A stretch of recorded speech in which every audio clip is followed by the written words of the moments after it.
এই সকালবেলা উঠে সকালে সবার চায়ের পর্ব হয়ে গেছে।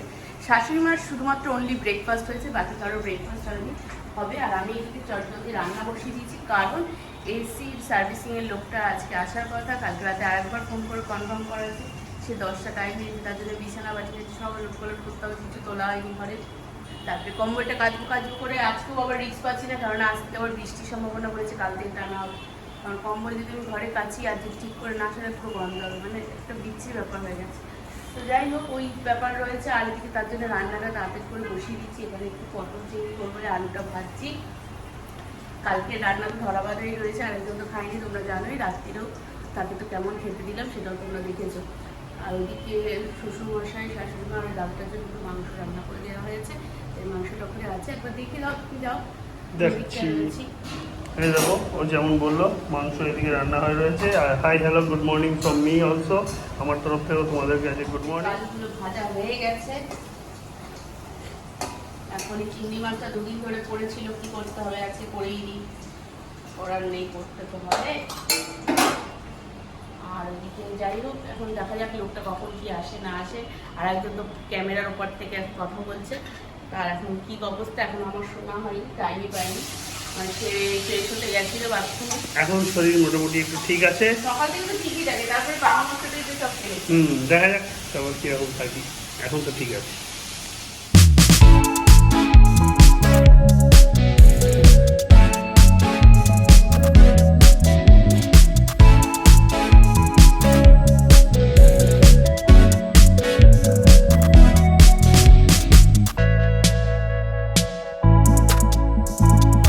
আমার জন্য একটু ও জেলি পাউরুটি রেডি করে দিচ্ছে। এখন বেশি নেই, অল্প জেলি আছে, একটু জেলি দিয়ে একটু পাউরুটি রেডি করে দিচ্ছে। খেতেও হবে না, পেট ছেড়া। তো কি হচ্ছে, একটু খেতে তো ইচ্ছা করে, মন তো চায়, পেট না চাইলেও। দাও একটু ভালো করে বানিয়ে দাও, একটু খাই। সানডে সকাল একটু ল্যাদও খাই, তার মধ্যে কাজও আছে, এসির আসবে লোক, সেসব করাতে হবে, বেরোতে হবে, কাজ আছে, কাজ তো এদিক ওদিক রয়েছে। একটা একটা করে শাড়ি ওই করতে করতেই সানডেটা কেটে যাবে। আবার কাল থেকে অ্যাজ ইউজুয়াল কাজ শুরু হয়ে যাবে। দিচ্ছি, এই নাও তোমার ওটস এনে দিলাম। ওটস দিয়ে কি করে খাবে খাও তুমি। আমি জেলি পাউডারটা নিই তাহলে। ও মা রেগে গেছে বউ, আজকে সানডে সকালে কাজ করছে আর এদিকে একটু আমাকে হালকা হালকা রাগ দেখাচ্ছে। আমার তো ব্রেকফাস্ট ডান। ম্যাডাম নিয়ে চলে এসছেন নিজের ওটস, আমাকে মুখ ভেঙাচ্ছেন। জানি না কেন আজ সকাল থেকে আমার প্রতি একটু রাগ রাগ ভাব। রাগটাকে কি করে ভাঙানো যায় তোমরাই আইডিয়া দাও ফ্রেন্ডস। নকশাবাজি, ও বাবা, আবার এটা বললাম তাতে আবার বলছে নকশাবাজি। খাও খাও, খেয়ে নাও। এসি লোকটা এলো বলে আমি সব গোছ গাছ ওই করে, এই দেখো বিছানার কি অবস্থা বন্ধুরা, দেখবে এই দেখো, এই দেখো, এই দেখো, এই অবস্থা বিছানার, সব গুটিয়ে টুটিয়ে রেখেছি। এখানে এসিতে কাজ করবে, জল ঠল পড়বে সব। এমনি তো আমাদের দেওয়ালের খুব দুর্বিষহ অবস্থা, তার জন্য সব এরকম করে রেখেছি। এখানে বালতি ঠালতি রাখবে, সেগুলোর থেকে জল টানবে, তার জন্য এই যখনই এসি পরিষ্কার করতে আসে ঘরের যাতা অবস্থা হয় একদম। এখন বেরোচ্ছি একটু শাশুড়ি মায়ের জন্য বাজার করতে। এই সামনে উল্টো দিকের ওই যে বয়স্ক লোকটা বসে তার কাছ থেকে নিতে যাচ্ছি। আর বেসিক্যালি কী হয়, আমার শালাবাবুকে দিয়েও বাজার করানো যায়, কিন্তু ও ভালো বাজার করতে পারে না, উল্টো পাল্টা বাজার করে নিয়ে আসে, তখন আমার শাশুড়ি মায়ের রান্নাবান্না করতে অসুবিধা হয়, তার জন্য আমরাই করে দিই। আমি যাচ্ছি, তাই এখন গিয়ে বাজারটা করে নিই। উল্টো দিকেতেই যাবো, বাজারটা করবো, দেখি যাই কী কী আছে। তো ফোন করে বলি, ও যা যা নিতে বলবে আমি সেগুলো নিয়ে নেবো। এসে গেছি।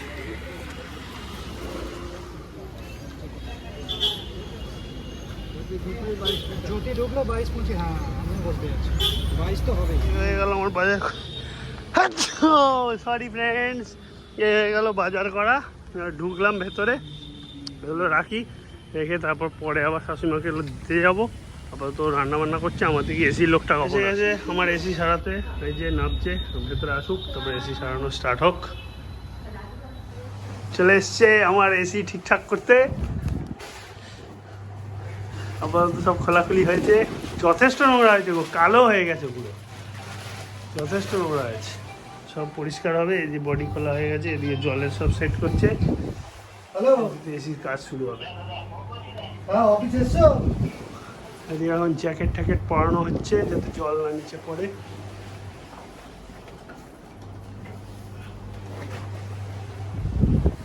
এটা মোটর দেখতে সেট পাবো তো হচ্ছে নাকি? এটা কালকে দেখতে পাবে, আজকে না, এটা কালকে দেখতে পারবে। রোজ দেখে ভিডিও। আমরা তো রোজ দেখছি তোমাদের সব এই রান্না বান্নাও দেখছি মাঝে সাঝে, সবই দেখছি আমরা।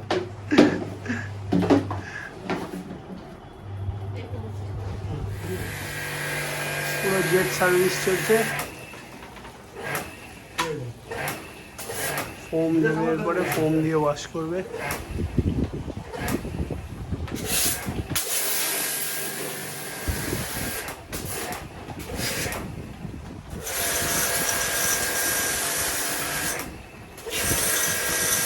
হ্যাঁ, ওইটার মধ্যে প্রচুর ময়লা থাকে, ওইটাকে পরিষ্কার করতে হবে। ওটার থেকেই খচখচ আওয়াজটা বেশি হয়। খালি ওদিকে তো এসি সার্ভিসিং চলছে, আর আমি একটু ওনাদের জন্য একটু চা বসাচ্ছি। চায়ের জল ফুটতে দিয়েছি, 2 কাপ চা করে দিয়ে দিই ওনাদের। এদিকে রান্না বান্না হয়ে গেছে, লাইটটা অফ করে দিয়েছি। যাই হোক, আজকে তো দেখলেই কি রান্না বান্না করেছি। আমি কিন্তু 1 বছর তো আমার ফোন করিনি। হ্যাঁ এই বছর উনি আমার ফোন করেছে, দাদা আমার মেশিনটা তো সার্ভিস করতে হবে। হ্যাঁ এবার বললাম কোন জায়গায় অ্যাড্রেস, বললো নবপল্লী অমুক জায়গা। আমি বললাম কি আপনার 8 বছর পয়সা বাকি আছে না? হ্যাঁ বলে হ্যাঁ দাদা হ্যাঁ। পয়সা বাকি আছে। হ্যাঁ। আমি বলি, ঠিক আছে মেশিন সার্ভিস হয়ে যাবে, হ্যাঁ। আগের বছর পয়সা এই বছর পয়সা দুটো একবারে দিয়ে লাগবে। বলে ঠিক আছে তুমি আসো, হ্যাঁ। তুমি এসে করে দাও। এবার তো চাপ শুরু হয়ে গেছে। হ্যাঁ, হ্যাঁ। 4-5 দিন পরে আবার ফোন করেছে, দাদা এলেন না কেন? হ্যাঁ। আমি বললাম ঠিক আছে যাবো। তবে গেছি, গিয়ে করে দিলাম দাদা। ফোম দেওয়ার পর এবারে জল দিয়ে আবার ওয়াশ হচ্ছে। জল বেরোচ্ছে জল করে, পুরো জল দিয়ে ভালো করে ওয়াশ হচ্ছে।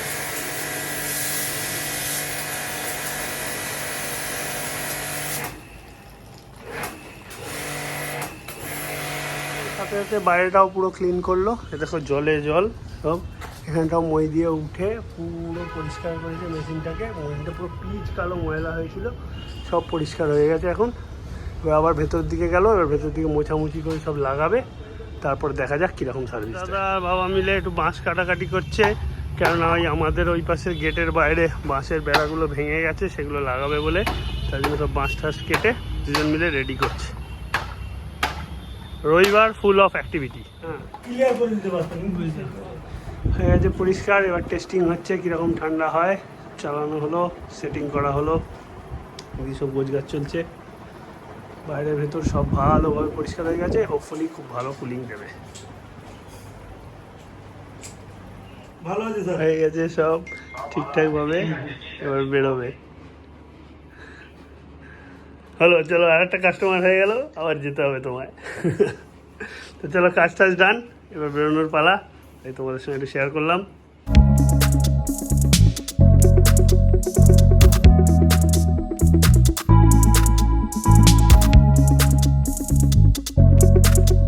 এদিকে ওই ভারী কম্বল কাছাকাছি শুরু করেছে।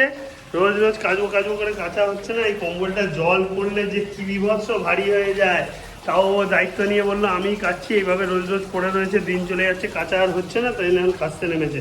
এটা শুকোতেই মনে হয় 3 দিন লেগে যাবে, এটা যা ভারী হবে ভিজে যাওয়ার পরে। স্নান টান কমপ্লিট করলাম, কম্বলটাকে শুকোতে দিতে গিয়ে রীতিমতন দুজনে হাঁপিয়ে গেছি। তো যাই হোক, কম্বল শুকাতে দিয়ে তারপর স্নান টান কমপ্লিট করে নিলাম, বেলাও হয়েছে, এবার খাওয়া দাওয়ার দিকে যাবো। ইন দ্য মেইন টাইম রান্নাঘরে ইনি কাজ করতে করতে কি করেছেন জানো? চলো তোমার, এই যে দেখো দেখো দেখো হাতটা দেখো, হাতটা দেখো, লজ্জা পেও না, হাতটা দেখাও, হাতটা বার করো, হাতটা বার করো, বার করো হাতটা। দেখো আঙুল কেটে বসে আছে, এখন ব্যান্ডেড লাগালো। এই যে এই দেখো, মানে সিরিয়াসলি কিছু বলার নেই, জাস্ট আঙুল টাঙুল কেটে এখন উনি বসে রয়েছেন রান্নাঘরেতে ছুরিতে। পেলাম তো, দিলাম তো তোমাকে, আবার কি তোমার ব্যাগে ছিল, তারপরে হচ্ছে তোমার কি বলে, তোমার ব্যাগ থেকে দেখো আমার একটা কানের দুল পেলাম। এই কানের দুলটা নিশ্চয়ই আমি ঢোকাইনি, তুমিই ঢুকিয়েছো। তুমি ঢুকিয়েছো বলেই তাই না এখন পাওয়া গেল যে এটা নাকি আমার ব্যাগের মধ্যে ছিল। নিজেই ঢুকিয়ে রেখে দিয়েছে, এখন আমার বলছে। দীঘা থেকে মানে মা কিনে দিয়েছে। তো যাই হোক, চলো পড়বে এবারে সেই খুশিতে, হাত কাটার খুশিতে আজকে থেকে কানের দুল পড়বে। খাওয়া দাওয়া শাড়ি, চলো না, খুব খিদে পেয়েছে গো। একটু খাওয়া দাওয়াটা করি, তারপর চলো আবার ওদিকে বিকেলবেলায় কোথায় বেরোনো যায়, মায়ের কাছে যেতে হবে, বাজারটা দিতে, বাজারটা করে আনলাম, দেওয়া হলো না এই বেলায়, তো ওই বেলা আবার দিতে যেতে হবে। কাল থেকে তো আবার আমার কান্না পাচ্ছে, আবার সেই কাজের চাপ। আজকের দিনটাই ফাঁকা আছি, একটু এদিক ওদিক করে নিই। চলো, এই হলো আমার আজকে দুপুরবেলার লাঞ্চ। আমাকে দিয়ে দিল, আমি ঘরে নিয়ে চলে আসলাম খাবো। আর ও বাকিদের লাঞ্চটা রেডি করছে সবাইকে দেবে বলে। আমি আপাতত এইগুলো দিয়ে খাওয়া দাওয়াটা সারি। এই যে ঘুম ঠুম দিয়ে আমার বউ উঠে পড়েছে, চুল টুল আঁচড়ালো, একটু ফ্রেশ হচ্ছে এবারে। তারপরে একটু বাইরের দিকে দুজনে বেরু করতে বেরোবো। কোথায় যাবো সেটা তোমাদের সাথে শেয়ার করবো। হ্যাঁ, আজকে বৃষ্টি আসার চান্স আছে, অ্যাজ পার ফোরকাস্ট আজ বৃষ্টি আসতে পারে। তো তাও একটুখানি শাশুড়ি মায়ের কাছে যেতে হবে, বাজারটা তো দেওয়া হয়নি, সেটা দিয়ে টিয়ে আসবো। দেখি, আশা করি সেটুকুন টাইম আমরা পাবো, বৃষ্টি নামবে না। আর তোমাদেরকে একটা জিনিস দেখা, কম্বলটা যে কেচেছিলাম তা কম্বলটা মোটামুটি শুকিয়েছে বলা যায়, মানে রোদ্দুরটা যত দুপুরে ভালোই ছিল, মোটামুটি শুকিয়েছে। তবে কর্নারগুলো আর এই বিটগুলো পুরো ভিজে। তো আশা করি আর কালকের দিনটা যদি রোদ্দুরে দেওয়া যায় তাহলে পুরোপুরি ব্যাপারটা মিটে যাবে। এই এখন এনে আপাতত এই ঘরটার এই তারটার মধ্যে রাখলাম। কম তো বড় না, আর যা ভেজানোর পর ভারী হয়ে গেছিলো, তাও তো এখন শুকাতে অনেকটা হালকা হয়েছে। তা এটা থাক এখন আজকে রাত্রিটা এরকমভাবে, তাতে করে জলটা কিছুটা নামুক এই নিচের দিকে, তারপরে কালকে আবার শুকোতে দিয়ে ঠিক করে নেবো। দুজনেই হয়ে গেছি রেডি, এখন বেরোবো, শাশুড়ি মায়ের ওখানে যাবো। একটু আগে আলো থাকতেই বেরোচ্ছি, তার কারণ ওয়েদারটা নাকি রাত্রে খারাপ হতে পারে, অনেক খবরের চ্যানেলে দেখলাম। যদিও ফোরকাস্ট আবার বলছে যে তাই না, দেখা যাক কী হয়, গিয়ে ঘুরে আসি। পড়েছে এসে গেছি শ্বশুর বাড়িতে, এবার ঢুকবো। গেট খোলাখুলি হচ্ছে। একটা নাও, নাও নাও,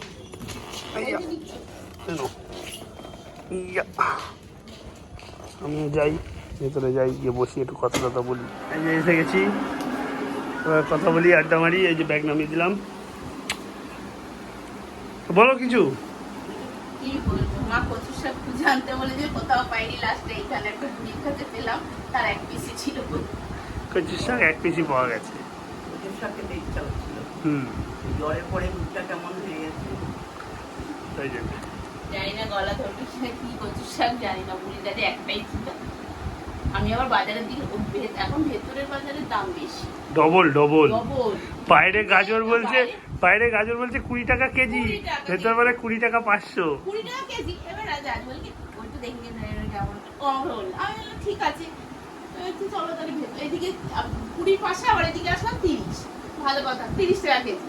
আর আমরা যে বললাম কচুর শাক সব ভেতর থেকে আগে দেখে আসি, তো বুড়ি দেখে ওই শিক মিক মানে হাতে পড়ে না সব শিরাম কি সব গাছের শিকড় না, ওই মনে হয় চই নিয়েও বসেছিল, চই ছিল মনে হয়। হ্যাঁ, ওগুলো চই ছিল, শাক পাতা মানে নানা রকম কচু নিয়ে বসেছে।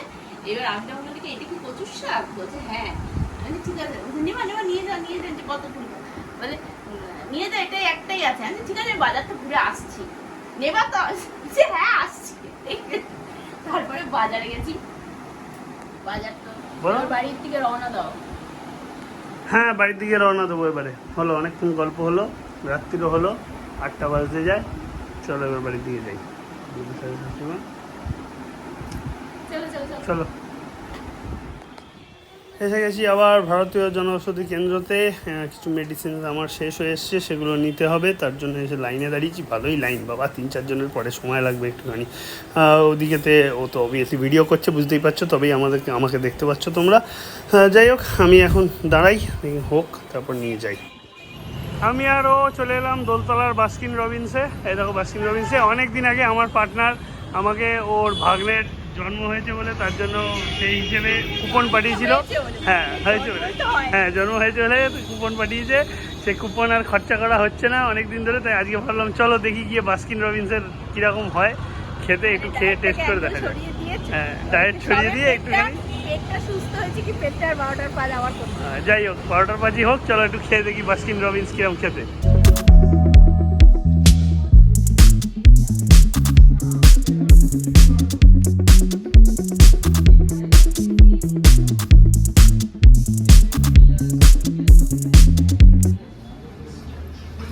দুটো ফ্লেভার নিয়ে নিয়েছি বাস্কিন রবিন্সের, দেখা যাক কীরকম খেতে, টেস্ট করে দেখি। দেখা যাক, টেস্ট করে দেখছি আগে কীরকম হয় খেতে। খেয়ে দেখো,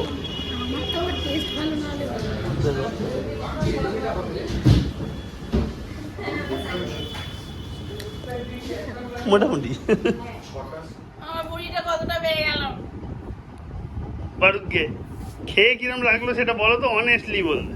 বাজে, তার থেকে আমার অরুণ আইসক্রিম ভালো ছিল। অরুণ আইসক্রিমও ভালো ছিল আর ওই কুলফিওয়ালাও ভালো ছিল। এত টাকা দিয়ে এইসব ভুংভাং জিনিস খাওয়ার কোনো মানেই হয় না। মানে অনেকদিন বাদে আইসক্রিম কিন্তু অনেকদিন বাদে আইসক্রিম খেলাম, কিন্তু সেদিনকে আমি হোটেলে যেটা আইসক্রিমটা খেয়েছিলাম ওটা মোটামুটি ভালো ছিল। তো ওটা তো যেহেতু বাফেট ছিল বলে অসুবিধা হয়নি, মানে সেটাই সেদিনই অনেক অনেক দিন পর আমি আইসক্রিম খেলাম। কারণ মাঝখানে আমার নেমন্তন্ন ছিল, এদিক ওদিক বিয়ে বাড়ি ছিল, সেখানেও আমি খাইনি। তোমরা দেখেছিলে হয়তো বা যে আমার ভিডিওতে।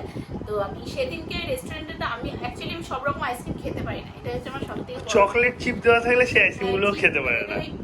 মিষ্টির দানার মতো লাগে, আমার অসহ্য লাগে, মানে করে গাটা হয় এক একজনের নানা রকম। এটা আমার হয়তো কোনো ফোবিয়া টাইপের হবে, মানে আমি নিতেই পারি না, মানে এতটাই শরীর। তার জন্য আমি আইসক্রিম মোটামুটি পছন্দ না হলে আমি খাই না। তাই এবার আর অনুষ্ঠান বাড়িতে বেশিরভাগ ওইসবই করে, যে অ্যাকচুয়ালি তাদের সবার ভালো লাগার সাথে আমার ভালো লাগা মেলে না, এই আর কি। অ্যাকচুয়ালি কুকুরের পেটে যেমন ঘি সহ্য হয় না কথাতে আছে না, সেরকমই হচ্ছে ব্যাপার। দামি জিনিস আমার পেটে সহ্য হয় না। তো যাই হোক, সেটা কথা নয়, কথাটা যে ওইগুলো আমি খেতে পারি না। এবার বিয়ে বাড়ি টিয়ে বাড়ি তো আমি খাই না, অ্যাভয়েড করি। এছাড়া আমার জেঠু ভাইটাই, ওই জেঠু বাড়ি গেলে পরে ভাই এটা ওটা আনে, তখনও তাও আমি খাই না। মানে খুব একটা আইসক্রিম যে লাভার সেটা নয়, কিন্তু ভালোবাসি, কিন্তু ওই ওই একটা ব্যাপার রয়েছে বলে। তা আজকে ও বারবার বলছে কুপনটা অনেকদিন ধরে পড়ে রয়েছে, অনেকদিন, সত্যি অনেকদিন ধরে পড়েছে, মানে সেপ্টেম্বর মাস থেকে না নভেম্বর মাস থেকে কিছু একটা হবে। তা প্রায় 6 মাস মতো হতে চললো। তো পড়ে রয়েছে বলে ও বারবার বলছে, রোজই বলে। তাই আমি বললাম না, যখন ওর খেতে এত ইচ্ছে তা চলো, তাই গেলাম। আমাদের বাড়ির পাশে দোকান থাকতো, তাও এতদিন ধরে এই অবস্থা। এমনকি হিরো যখন ছিল, হিরো বারবার করে বলেছিল, তখনও যায়নি। তাহলে বুঝতে পারছো, হিরো চলে গেছে ডিসেম্বরে, তাহলে তারও আগে থেকে কুপনটা আমাদের তো সেপ্টেম্বরই হবে হয়তো, আমি ঠিকই বলেছি। তো যাই হোক, তা এখন তো গেল, এবারও খেলাম। কিন্তু আমার সত্যি কথা বলতে 3টে ফ্লেভার ছোট স্কুপই নিয়েছে। ওরা আরো বলছিল কি মিডিয়াম না লার্জ, ওই ছোট স্কুপ 111 টাকা আবার করে রেগুলার বাবা। সব বলছিল। তো আমি বললাম ছোট নিয়েই দেখো, আর আমি খেতে না পারলে ওকেই খেতে হবে। তারপরে ওর পেটের অবস্থা ভালো না, জানোই তোমরা। আর এই হচ্ছে ব্যাপার। তা আমার একদমই ভালো। তার থেকে আমার অরুণ আইসক্রিম পুজোর সময় খেয়েছিলাম, তোমরা দেখেছিলে হয়তো, সেটা আমার খুব ভালো লেগেছিল। মানে এক্সেসিভ ওভার প্রাইসড, প্রথম কথা ওভার প্রাইসড, বাস বড়লোকি ব্যাপার একটা, আর কিছুই না। আর দেখলেই যে ছোট ছোট স্কুপ গুলো নিয়েছি, কাপ গুলো, ওইগুলো 111 টাকা আমাদের 300 কত টাকা, 250 টাকার ভাউচার ছিল আমার কাছে, সেটা দিয়েও আরো এক্সট্রা টাকা দিতে হলো, দিয়ে বাকি আরো ওকে 83 টাকা না 84 টাকা যাই হোক দিতে হলো। তাহলে সেই সেম কেস, ভাউচারটা না থাকলে ওরা আবার বলছে ভাউচারটা কাটার পর দরকার নেই, আপনি নিজে থেকে খান, তাহলে 30% ডিসকাউন্ট থাকে। কি দরকার, আমরা খাবোও না, ই করবো না, ওটা রয়েছে কুপনটা, সেটাই করি। তো যাই হোক, এটাই করলাম। এই হচ্ছে ব্যাপার। এখন অনেকক্ষণ এসে বসে রয়েছি, এই ফ্রেন্ডসদের নানা রকম মেসেজ এসছে আমাদের যোগা গ্রুপে, হেন তেন। দিদি একটা দিদির প্রবলেমের ব্যাপারে একটু ডিসকাশন করে একটা মেসেজ করেছে, সেটা রিপ্লাই তাই চেঞ্জ আমার করা হয়নি, ও করেও নিয়েছে। তাই এখন দেখি চেঞ্জ করি, রান্নাঘরের দিকে যাই, ডিনার ও কি খাবে কি না খাবে দেখি। ইচ্ছা আছে ওকে ভাতই দিয়ে দেবো, ভাত যদি থাকে গরম করবো, মাইক্রোওয়েভে দিয়ে দেবো। তো আজকের দিনটা এখানে শেষ করেই দিচ্ছি, আর বেশি দূর টানছি না, টায়ার্ডও হয়ে গেছি, রেস্টও নিয়েছি দুপুরে অনেকটা। জানি না রাতে রাতেই ঘুমোতে পারবো কিনা আজকে। মানে আমরা দুপুরের পরে অনেকটা ঘুমিয়েও নিয়েছি, প্রায় 2 ঘন্টা মতো। 2 ঘন্টা মতো ঘুমিয়েছি। 2 ঘন্টা না, 2 ঘন্টা না, তার একটু কম। যাই হোক, কিন্তু ঘুমিয়ে যেতে হয়তো টায়ার্ডনেস থেকে হবে, বা এসিটা সার্ভিসিং এর পর আছে, ঘর এত ঠান্ডা হয়ে গেছিল, এসি বন্ধ করে আমরা ওরকম পাখা টাকা বন্ধ, এসি বন্ধ করে ঘুমিয়ে পড়েছি, মানে এরকম আর কি ব্যাপার। তো যাই হোক, তারপরে ঘুম থেকে উঠে আমরা তো তাড়াতাড়ি রেডি হয়ে চলে গেলাম, যে ওয়েদারের অবস্থা কি। তো দেখলাম যে না, মেঘ করে আছে, কিন্তু তেমন হাওয়া দিচ্ছে খুব। আমার রাত্রিরে হবে কিনা জানি না। তো ঠিক আছে, আজকের ব্লগটা এখানেই এন্ড থাকলো। তোমরা পারলে অবশ্যই দেখো, লাইক শেয়ার কমেন্ট করো। যারা নতুন ভিউয়ার্স আছে অবশ্যই সাবস্ক্রাইব করে দিও যদি ভালো লাগে আমাদেরকে, আর আমাদের সাথে থেকো, এইটুকুই ভালোবাসা দিও। তাহলে আজকের মতো good night, tata, bye bye. সবাই ভালো থাকো, সুস্থ থাকো।